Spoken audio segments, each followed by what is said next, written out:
नमस्कार बच्चों, आशा है आपको पाठ अच्छे से समझ में आया होगा। हामिद खां पाठ में हमने देखा कि उसमें किस तरह से हिंदू मुस्लिम एकता के बारे में बताया गया है। तो पाठ के अंत के बाद अब हम इसके प्रश्न उत्तर डिस्कस करेंगे। तो यहाँ पहला प्रश्न है, लेखक का परिचय हामिद खां से किन परिस्थितियों में हुआ? लेखक जब तक्षशिला के खंडरों को देखने गया और वहाँ जब वो भूख प्यास से बेचैन था, कड़ी धूप थी, परेशान था और उसे भूख लग रही थी, ऐसी परिस्थिति में वह भटकता हुआ हामिद खां से मिला और हामिद खां ने उसकी भूख मिटाई। तो यानी कठिन भूख और प्यास और कड़ी धूप की स्थिति में वह हामिद खां से मिला। काश मैं आपके मुल्क में आकर यह सब अपनी आंखों से देख सकता, हामिद खां ने ऐसा क्यों कहा? लेखक ने जब बताया कि हमारे देश भारत में हिंदू और मुस्लिम सब एक मिलकर रहते हैं, वहाँ आगजनी की घटनाएं और बहुत कम होती हैं, यहाँ तक कि यदि किसी को अच्छी मसालेदार चाय पीनी है या बढ़िया पुलाव खाना है तो वो बेखटके मुसलमानी ढाबे में जाता है और हिंदू और मुस्लिम एकता के रूप में वहाँ भारत में रहते हैं। ये जानकर हामिद खां को बहुत अच्छा लगा और हामिद खां ने कहा कि काश मैं आपके मुल्क में यानी आपके देश में जाकर अपनी आंखों से ये कौमी एकता को देख सकता। वहीं अगला प्रश्न है, हामिद को लेखक की किन बातों पर विश्वास नहीं हो रहा था?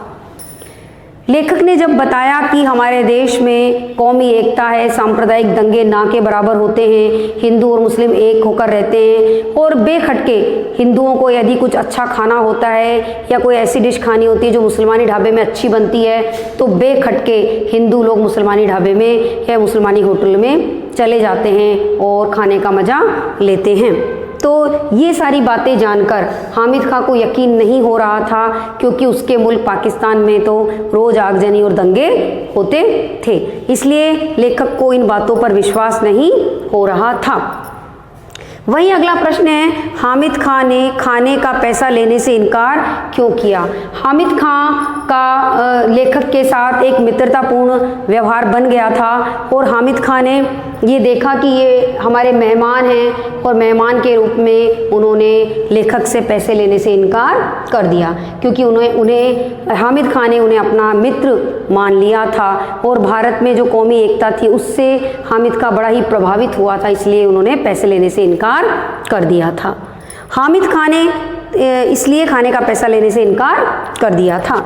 वहीं अगर हम अगले प्रश्न की बात करें तो लिखा कि मालाबार में हिंदू मुसलमानों के परस्पर संबंधों को अपने शब्दों में लिखिए।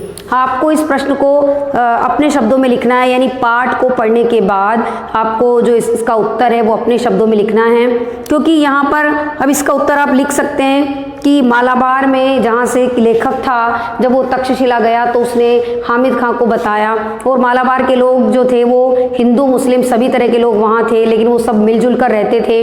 कभी भी वहाँ पर सांप्रदायिक दंगे देखने को नहीं मिले थे। यहाँ तक कि भारत की जो पहली मस्जिद थी वो भी इसी राज्य में स्थापित की गई थी। हिंदू मुस्लिम एकता थी। हिंदुओं को कुछ अच्छा खाना होता तो मुसलमानी ढाबे में बेखटके चले जाया करते थे। ये सारी चीज़ों को देखकर हमें पता चलता है कि मालाबार में हिंदू मुसलमानों के बीच परस्पर संबंध अच्छे थे, वे लोग मिलजुल कर रहा करते थे। वहीं अगर अगले प्रश्न की बात करें तो तक्षशिला में आगजनी की खबर पढ़कर लेखक के मन में कौन सा विचार कौंधा यानी दौड़ा? इससे लेखक के स्वभाव की किस विशेषता का परिचय मिलता है?